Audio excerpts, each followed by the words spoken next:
안녕하세요, 유수입니다. 오늘은 일머리를 확 키우는 훈련법이란 주제로 함께 하겠습니다. 일머리가 원래 있는 사람들이 있어요. 그건 사실이에요. 직장 생활을 해보면 여러분도 이제 느끼시죠. 똑같이 입사했는데 누구는 일 잘한다고 인정받고, 누구는 쟤는 어떻게 입사를 한 거냐? 뭐 이렇게 생각들게 하는 유형도 있어요. 타고나는 부분도 어느 정도는 있죠. 그건 부인하지 못해요. 그런데 그나마 다행인 거는 타고나는 부분의 비중이 그리 크지 않다는 거예요. 일머리는. 대부분이 지금부터 갖는 관심, 지금부터 시도하는 노력에 의해서 일머리가 아주 많이 좋아질 수 있다는 거죠. 그래서 오늘은 일머리를 확 키우는 기본기 한번 정리를 해보려고 해요. 회사에서 일하면서 나는 과연 이 기본기를 갖추고 있나 확인하는 유익한 시간을 만들어 보기로 하겠습니다. 일머리를 키우기 위해서 우리가 이제 체크해야 될 것 첫 번째, 이제 지시를 받을 때 어떻게 할까? 지시를 받을 때 이제 일머리를 스스로 훈련하는 이제 어떤 방법은요. 첫 번째, 전체 맥락을 파악하는 어떤 노력이에요. 이걸 해보셔야 돼요. 항상. 까라면 깐다 이런 말 있잖아요. 이거 아니죠. 그냥 시키니까 하는 거지 뭐. 이런 사람들이 제일 일 못하는 사람들이에요. 아무리 신입사원이라도 누군가에게 어떤 지시를 받으면 전체 맥락을 파악하려는 관심과 노력이 일의 완성도를 높이는 첫 스텝입니다. 맥락을 파악하려면 어떻게 해야 되겠어요? 무조건 실행보다는 이제 필요한 질문들을 떠올리셔야 돼요. 예를 들어서 이제 내 직장 상사가 서울의 핫한 지역, 그러니까 성수동 시장조사 보고서를 작성하라고 지시했어요. 그러면 가서 내가 원래 성수동 좋아하니까 내 마음대로 열심히 시장 조사하고 뭐 발품 팔고 인터넷으로 막 손품 팔고 주말도 반납하고 뭐 성수동 뒤지고 돌아다니고 내 의지대로 정말 열심히 하면 그 보고서가 직장 상사의 마음에 들까? 대부분 그렇지 않습니다. 그 보고서의 전체를 이제 그 맥락을 파악해야지 완성도를 낼 수 있는 거예요. 이 보고서는 왜 쓰는 걸까? 이 목적이 이제 내가 알고 있어야 되는 거죠. 쓰는 사람이. 누구한테까지 이걸 보여줄 거지? 이거가 대단히 중요해요. 시키는 일을 막 하라니까 막 쳐낸다가 아니라 그 일을 내가 주도하고 기획하고 끝까지 내 책임이야. 이 보고서는 일을 이제 하면 훨씬 이제 시야가 달라지는 거죠. 예를 들어서 보고서를 이제 쓰라고 했어요. 직장 상사가. 근데 그 용도를 내가 물어보는 거예요.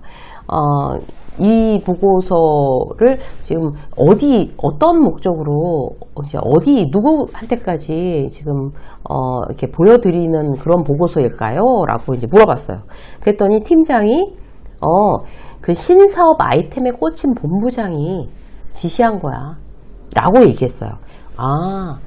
본부장이 신사업 아이템에 요새 꽂혀서 그걸 성수동에다가 뭐 어떤 게 잘 되는지 이런 거를 한번 조사해 보라는 거구나. 그러면 요즘 새로 뜨는 아이템 위주로 구성을 해야 되겠죠. 본부장이 신사업에 꽂혔는데 나도 새로운 아이템, 이런 새로운 아이템들이 지금 성수동에서 이렇게 핫하게 지금 인기를 끌고 있습니다. 이거 위주로 구성을 해야지 마음에 들겠죠.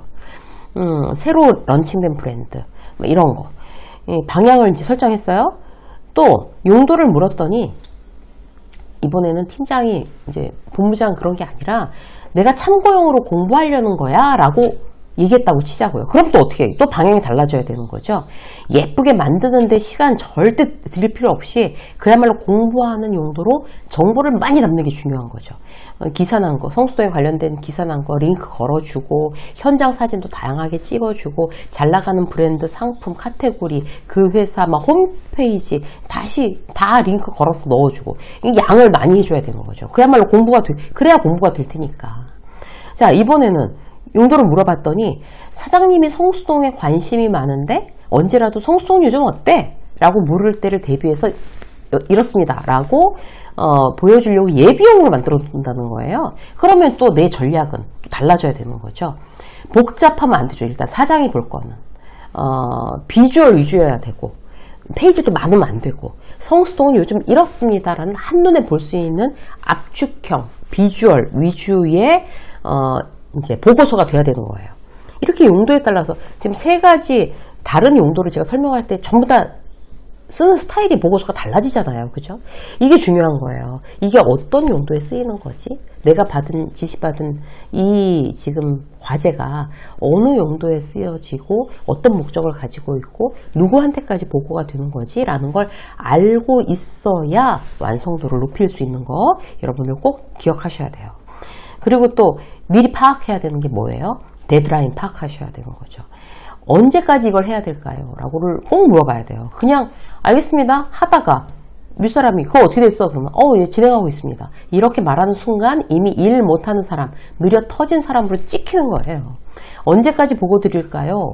라고 그랬는데 그냥 뭐 언제까지라고 딱 얘기해주는 직장상사는 친절한 직장상사. 그냥 빠르면 좋지 뭐. 이렇게 애매하게 말하는 무능한 직장상사가 있을 수도 있잖아요. 그러면 거기서 이제 내가 못을 박아놔야 되는 거예요. 그러면 제가 서둘러서 금주 수요일 자, 퇴근 시간까지 딱 시간까지 딱 얘기해 주는 거예요. 퇴근 시간까지 마치겠습니다. 아니면 토요일 아침에 출근하시면 바로 볼 수 있도록 준비하겠습니다. 이렇게 내가 정해놔야 그 전에 막 나를 재촉한다든가 뭐 내 잘못도 아닌데 막 늦게 하는 사람처럼 취급을 당한다든가 그런 일이 없겠죠. 자, 두 번째는 말투가 보고의 완성이라는 걸 알아야 돼요. 그러니까 아무리 보고서를 잘 썼다 하더라도 그 보고서를 설명하는 말투가 허술하다면 보고서까지 신뢰받지 못하는 거거든요. 이게 사회생활의 기본이에요. 어떻게 말해야 내 보고서를 더 어필할 수 있을까? 끊임없이 관심을 갖는 게 중요해요. 특히 내 보고서를 신뢰하지 못하게 만드는 대표적인 말투를 한번 짚어드릴게요. 혹시나 내가 이런 말을 하고 있다면 이제 오늘부터 걷어낸다. 이거 생각하셔야 돼요. 자, 대표적인 것으로 자신감이 없는 말투. 일단 이렇게 해봤습니다. 이렇게 얘기하는 거. 일단 뭐 이런 얘기 있잖아요. 그냥 참고로 봐주세요. 뭐 이런 거. 참고만 해주세요. 이미 자신이 없는 거죠. 그럼 어떻게 말해야 돼요?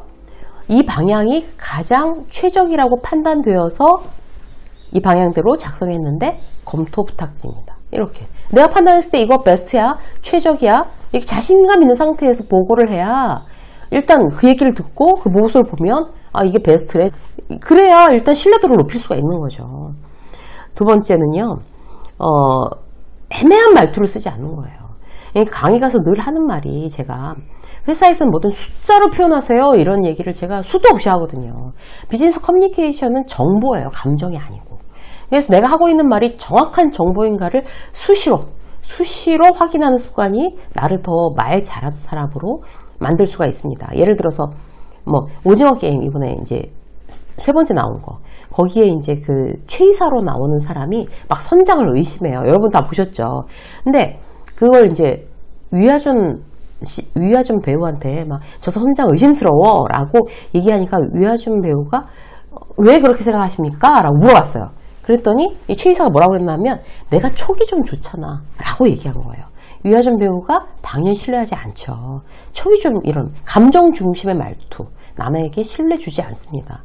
느낌이 그래요 라든지 좀 쎄해서요 라든지 이상하던데 아무튼 이상하던데 이런 말을 회사에서 자주 쓴다?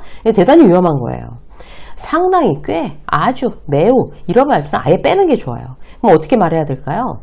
이 자료가 애매해서요 이렇게 말하지 않고 이 자료에는 정확한 데이터가 없어서 분석이 불가합니다. 이렇게 표현해야지 맞는 거예요.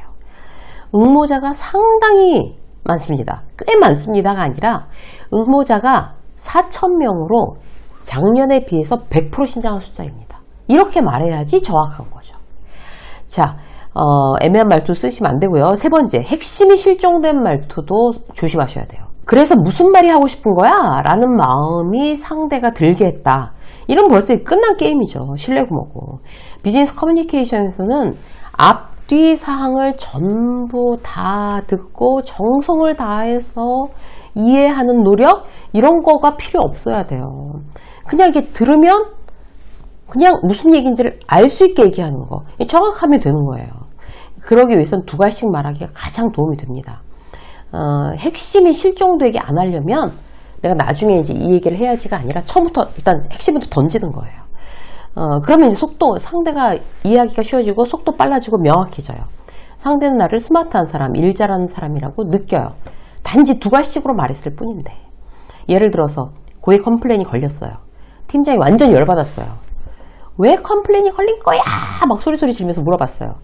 그럼 뭐라고 대답해야 될까요? 핵심을 먼저 얘기하셔야 돼요. 왜 컴플레인이 걸린 거야? 왜? 라고 물어봤잖아요. 그럼 가장 정확한 대답을 해줘야 되는 거죠. 그러면 미숙한 알바가 응대해서 사양품 설명이 잘못됐습니다. 그 얘기를, 그 문장을 딱 들으면 아, 그래서 컴플레인이 걸렸구나, 이유를 알게 되잖아요. 그죠? 듣자마자 그러니까 컴플레인이 걸렸네, 핵심부터 먼저 딱 던진 거예요.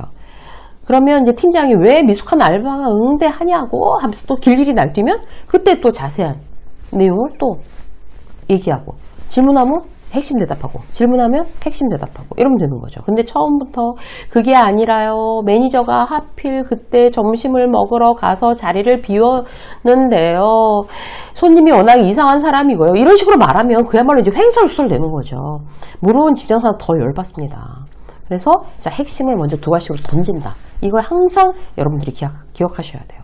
세 번째는 성과 중심이에요. 퇴근을 하면서 아, 뭐 하루 종일 바쁘긴, 정말 종일 바빴는데 정작 한 게 없네? 이런 생각 들 때 있잖아요. 왜 그럴까요? 그야말로 일머리가 부족할 때 그렇습니다. 일머리를 간단하게 다시 표현하자면 똑같은 에너지를 들이고 누가 성과를 얼마큼 냈느냐예요. 그거잖아요, 사실. 그래서 아침에 이 성과 중심으로 가려면 어떻게 해야 될까요? 우선순위를 정하는 게 제일 중요해요. 우선순위를 정해놔야 성과가 나오기 때문에 그렇습니다. 이거 하다, 막 저거 하다, 이게 바쁘다 그러면 이것도 먼저 하다가 막 이것저것. 보통 왜 이렇게 컴퓨터 화면에다가 막 창 여러 개 띄워놓고 일하시는 분들 있잖아요. 이게 굉장히, 우리 사람은요, 멀티태스킹 안 돼요. 근데 그렇게 막 창 여러 개 띄워놓고 이거 하다 저거 하다 막 이렇게 하면 효율이 떨어지는 거죠. 예를 들어서 우선순위를 제가 정하라고 말씀드렸잖아요. 오늘의 우선순위 첫 번째가 본부장한테 보고할 리포트 완성, 이렇게 딱 써놓으셨어요. 그리고 두 번째는 뭐, 세 번째는 뭐. 그러면 어떻게 해야 돼요? 일단 딴 건 다 못하더라도 이 리포트를 끝내야 되는 거예요. 그걸 계속 쳐다보면서 그 생각을 하고 있어야 되는 거죠. 아침부터 내가 이거 하면 무조건 끝낸다 오늘. 거기에 집중하는 거예요. 그러면 중요하지 않은 미팅이나 뭐 이런데 시간을 많이 안 쓰는 거죠. 나 그거 빨리 끝내야 되니까. 지금 보고서를 끝내야 되니까. 리포트에 최소 3시간 소요되는데 지금 당장 급하지도 않은, 중요하지도 않은 미팅에 2시간이나 쓰고 앉아있을 이유가 뭐가 있겠어요. 이거 하나는 오늘 퇴근 전에 꼭 끝낸다. 이런 순위가 있어야지 중요하지 않은 일에는 시간을 칼같이 걷어낼 수가 있어. 아, 그거는 지금 안 합니다. 뭐 이렇게. 다시 한번 이제 우리 명심하시자고요. 회사는 성과예요, 무조건. 오늘의 성과를 뭘로 할까? 그게 아침 우선순위 정하는 거예요. 오늘의 성과는 내가 뭘로 할까? 결정해서 거기에 우선적으로 집중해서 끝내는 어떤 성취감이 있을 때, 아, 보고서 끝냈어, 오늘. 원래 한 이틀은 걸릴 거였는데 내가 오늘 우선순위 1번으로 정해서 이거 오늘 안에 끝냈어. 그런 성취감이 결국에 자기 자신감을 더 오르게 하죠. 선순환이 되는 거예요. 그게 바로 일머리 있는 사람들이 점점 더 잘 나가는 비결이기도 합니다. 일머리를 확 올려서요. 오늘도 즐거운 직장 생활 하시기를 응원합니다. 유쌤의 직장서 오늘 여기까지 하겠습니다. 고맙습니다.